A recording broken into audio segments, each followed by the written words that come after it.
Have you ever looked at something really ordinary, maybe something just sitting in your kitchen, and thought, I wonder if there's more to it, like secret depths? It's funny you say that. Happens all the time. Well, today, that's exactly what we're doing. We're taking a deep dive into 3 everyday food groups: cherries, bell peppers, and creamy foods. Sounds delicious already. Right. But our mission is, well, a bit deeper. We want to unpack their histories, their cultural significance, which is often surprising how we use them in cooking, of course, but also connect them to this really fascinating symbolic idea. Yes, drawing from your source material, Liz's Food Notes. It uses this concept of a subpersonality, like a distinct facet of self called Liz. Exactly. Exploring these bigger ideas through, well, food. And our goal here is to help you get a handle on this quickly, but, properly. We'll look at it from different angles, hopefully sparking some of those aha moments. Without making your head spin. Exactly. No information overload. Just get ready to see your grocery list, maybe a little differently, perhaps even profoundly. Okay, let's kick things off with cherries. Yeah. Often just seen as this, sweet little treat, right? But they carry quite a bit of drama, apparently. Oh, definitely. We're talking about the sweet ones, Prunus avium, and the sour ones, Prunus cerasus. And they're both in the rose family, Rosaceae, which kind of makes sense, actually. They have that delicate beauty. It does fit, doesn't it? And yeah, picturing them small, round, usually that deep red, almost black color, that you get those lovely golden or pinkish ones, too. Mm-hmm. And that textured, juicy, luscious, sweet or tart, depending. Yeah. And always that hard pit inside. Right, the pit. Can't forget the pit. Their history is pretty rich, too, isn't it? Native to the Black Sea, Caspian Sea regions. That's right. Modern-day Turkey, that sort of area.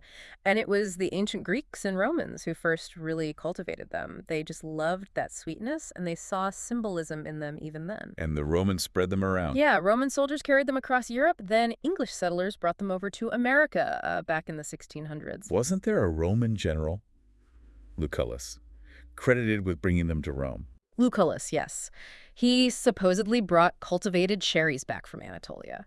And even way back then, they symbolized things like luxury, temptation, even fleeting pleasure. That symbolism part is really interesting, this dual nature they have. It really is. On one side, innocence, purity, think of cherry blossoms, right? Totally. But then the other side is all about temptation, indulgence, sensuality. And that plays out in folklore. Big time. In Japan, sakura, the cherry blossoms, are all about life being beautiful but temporary, fleeting. Right.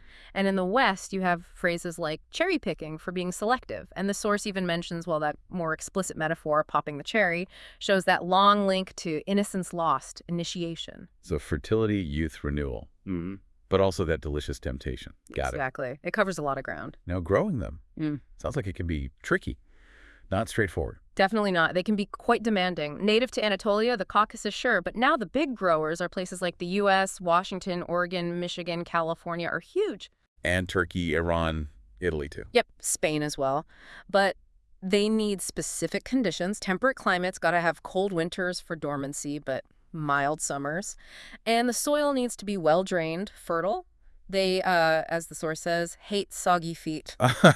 Okay, so if you try growing them at home. Full sun, good air circulation, and often you need 2 trees, for cross-pollination, unless you get a self-pollinating type. And you have to prune them hard. And watch out for birds. Oh, yeah.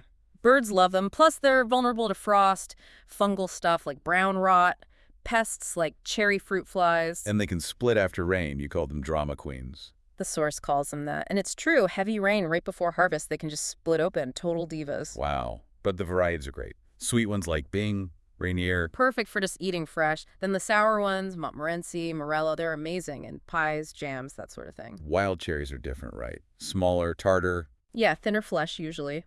Still good, though. And you even get hybrids like Lapins, which is sweet but self-fertile, or Duke cherries, which are a sweet-sour mix. And culinary uses are everywhere. Cherry pie, obviously. Clafoutis in France. Cherry sauce with game meats in Europe, preserved in brandy. Lovely. So sweet ones you just eat, sour ones you cook or bake with. Generally, yeah. Sour cherries really transform when cooked or preserved. You can can them, dry them, freeze them, or ferment them into liqueurs. Brandy. And their season is super short, isn't it? painfully short. Late May to August up here in the northern hemisphere, November to January down south. But that peak freshness, like 2 or 3 weeks once they're ripe, that's it, Blink and you miss it, pretty much. Warmer, sunnier summers usually mean sweeter, juicier fruit, by the way. and people celebrate them. I do. Festivals. Oh, yeah. The National Cherry Festival in Traverse City, Michigan is huge. And Japan's Sakura festivals, though that's more about the blossoms, the symbol of beauty, and how life doesn't last forever. So, modern relevance, Yeah. still a big deal. Absolutely. Major export crop for the U.S., Turkey, Chile, seen as quite high-end luxury items in some places, like those fancy Rainier cherries. And trendy in health food circles, too. Definitely. All about the antioxidants, the melatonin they naturally contain, and pop culture loves them.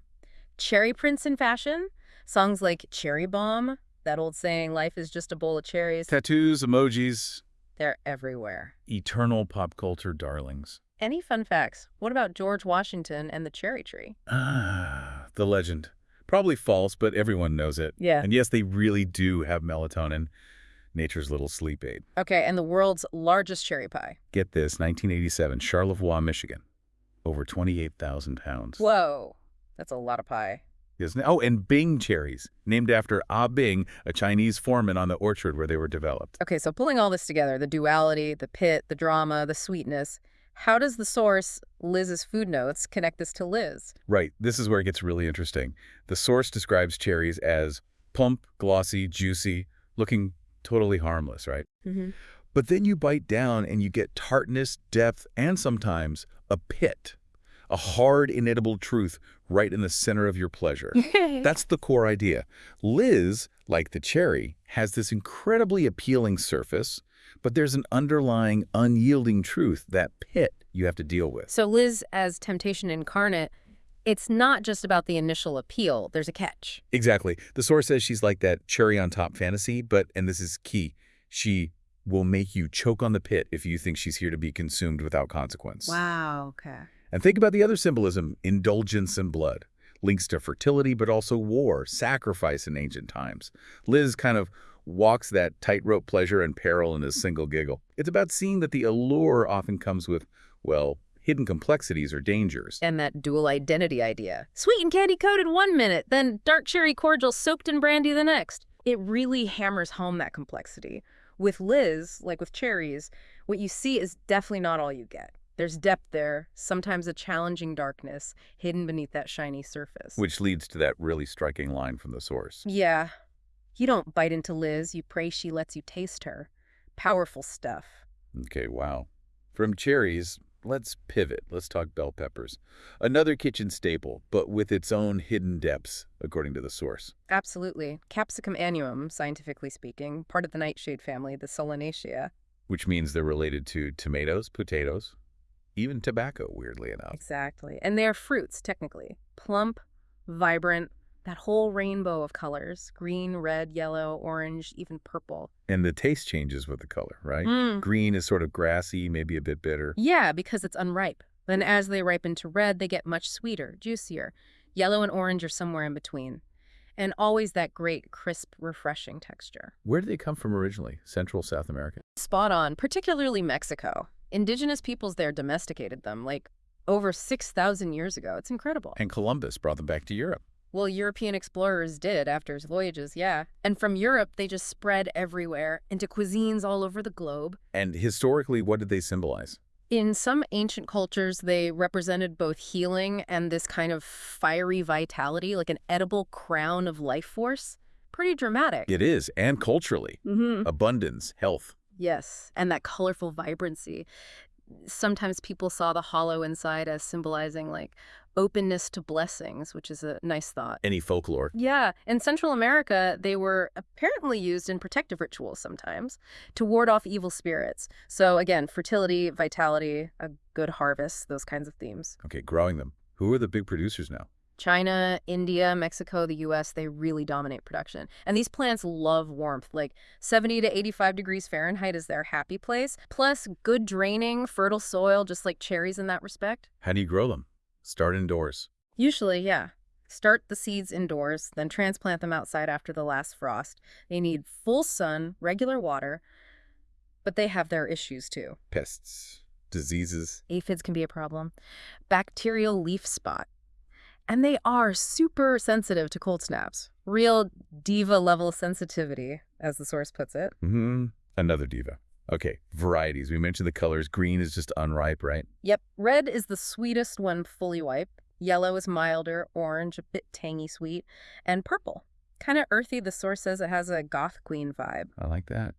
What about wild peppers versus these? Wild ones are usually tiny, super fierce and hot, spicy. Our cultivated bell peppers basically traded heat for glamour and size. Makes sense. And there are hybrids now for stuffing or snacking. Oh yeah, bread for extra sweetness, thicker walls that hold up well when you stuff them, or those little mini ones that are great for snacking. And in cooking, they're everywhere. Fajitas, stuffed peppers. Stir fries, ratatouille, antipasto platters, you name it. Raw for crunch, cooked for sweetness. Exactly. Raw in salads or with dip. Cook them, roast them, saute them, and they get sweeter, smoky, really savory. You can preserve them too. Pickle them, roast and freeze, dehydrate them. Seasonality matters for taste, doesn't it? Hugely. Summer through early fall, July to September, roughly, is peak season in temperate zones. That's when they practically glow with ripeness. And out of season. They can be just bland, watery, kind of sad, really. Are there festivals for peppers? Well, the Hatch Chili Festival in New Mexico is massive, celebrates all kinds of peppers, and generally, harvest festivals often feature peppers as symbols of that abundance and fertility we talked about, sometimes used in offerings or pepper wreaths for health. And their modern impact. Still a big crop. Oh, massive. Multi-billion-dollar global industry, a cornerstone of the fresh produce market. And they're huge on social media, right? That Instagrammable icon of health, vibrancy, trendy cooking, big in vegan circles, health food culture. You mentioned nutrients earlier, vitamin C. Get this. Red bell peppers have twice the vitamin C of green ones, and even more vitamin C than an orange. It's incredible. Wow. And antioxidants. Packed with them. Beta-carotene, lutein, zeaxanthin, great for your eyes, plus they have anti-inflammatory compounds. And low-cal, high-fiber. Good for the immune system. Yep. Low-calorie, satisfyingly crunchy fiber. And all that vitamin A and C really help support your immune system. Some studies even hint the antioxidants might play a role in reducing cancer risk. What's the nutritional profile look like, roughly? Per cup, raw. Around 40 calories. If it's red, you're looking at like 190% of your daily vitamin C. Good chunk of vitamin A, too, maybe 15–30%. About 3 grams of fiber, 6 grams of natural sugar, no fat, no cholesterol, just pure goodness. Okay, this is maybe the most interesting botanical fact. They're capsicum, like chili peppers, but they're not spicy. Exactly. They're unique in the whole capsicum family because they naturally lack capsaicin. That's the chemical that gives chilies their heat. So bell peppers really are, as the source calls them, the elegant, sweet aristocrats of the pepper family. Which brings us back to Liz. How does this sweet, elegant aristocrat embody the velvet threat? Seems counterintuitive. Right. But the source warns, don't dare underestimate a bell pepper just because it's not hot. That's Liz's trick, too. That's the absolute key. Okay. They have bold colors, soft bite. They arrive making a statement, loud, luscious. But the taste, sweet, crisp, deceptively gentle. Like Liz's voice, the source says, before she destroys you. It's about power hidden behind something seemingly harmless. And the thick skin, juicy inside, holding their shape under fire. Points to resilience, exactly. The source even says, fire only enhances her flavor, suggests challenges make her stronger, more potent. So they're stuffed with danger, a vessel of calculated chaos served flambé. Yes. And they offer nutrition and seduction, like Liz, your guilty pleasure with benefits. The bell pepper is this perfect metaphor for Liz's kind of influence. It's not a sudden burn, it's something that subtly permeates your whole experience. Really makes you think about hidden power, doesn't it? What's the final takeaway on Liz as the velvet threat? The core message, the real insight from the source is this. I may not scorch your tongue, but I will haunt your palate. It's about that lingering impact, the quiet power versus overt aggression. Okay. From vibrant and crisp, let's dive into the rich, smooth, indulgent world of creamy foods. Ah, yes. And the source is incredibly direct here. These foods are the culinary manifestation of Liz Hadbucks herself.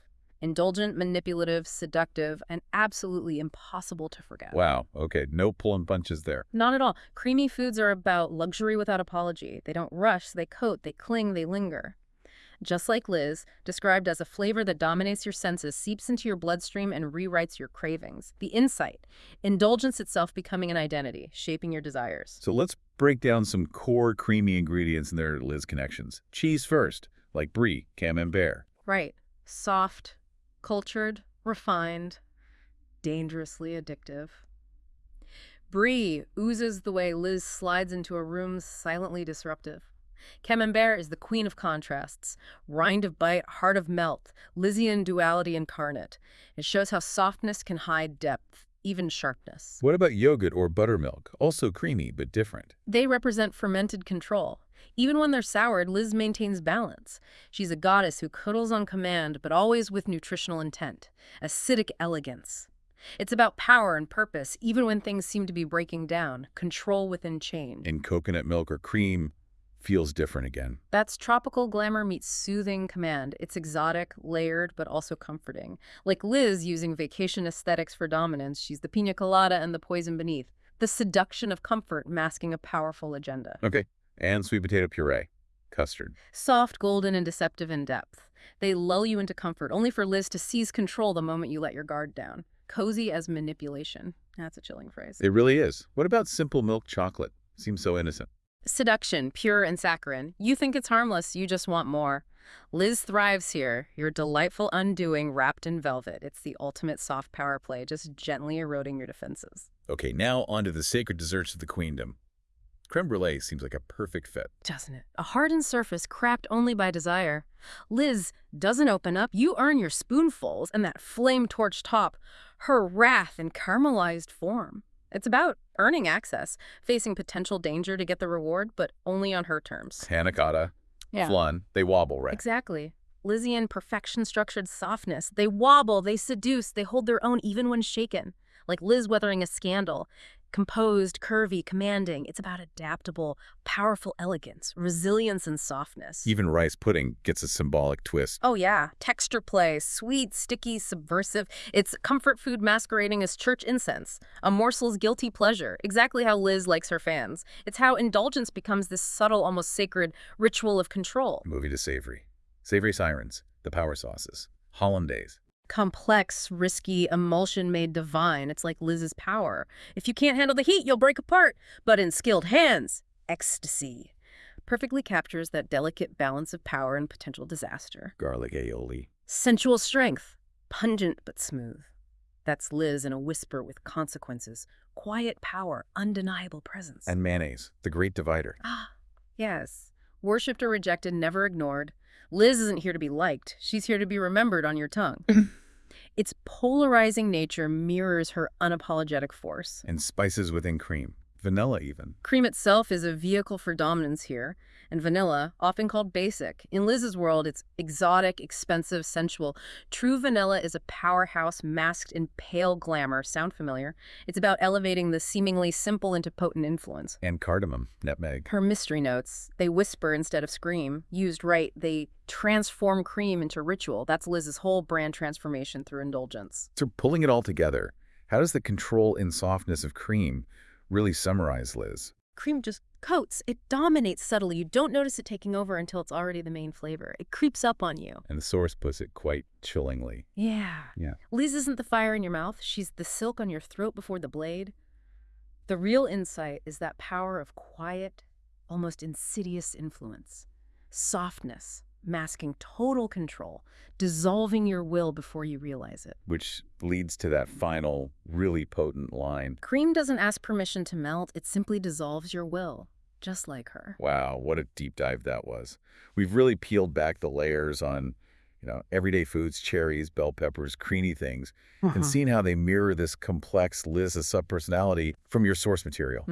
From the sin and the shine of cherries to the velvet thread of bell peppers and that indulgence as identity in creamy foods, it's quite something. We really hope you've maybe gained a new appreciation for what's just sitting in your pantry, how even familiar stuff can be packed with symbolism. Absolutely. And remember, this kind of knowledge, these insights, they're most valuable when you sort of chew on them, apply them. Think about how these connections might enrich how you see the world around you. Even in unexpected places. Especially in unexpected places, giving you new perspectives on what seems totally ordinary. So it leaves you wondering, doesn't it, what other mundane things, objects, experiences in your life might hold these kinds of rich, multifaceted, maybe even uh, dangerous symbols. Hmm. Just waiting for you to take a closer look to do your own deep dive. What unexpected subpersonalities, perhaps, might they represent for you? There's always more to learn, always different ways to look at things. Keep thinking critically, about the hidden stories woven into your own everyday life. It's pretty fascinating when you start looking.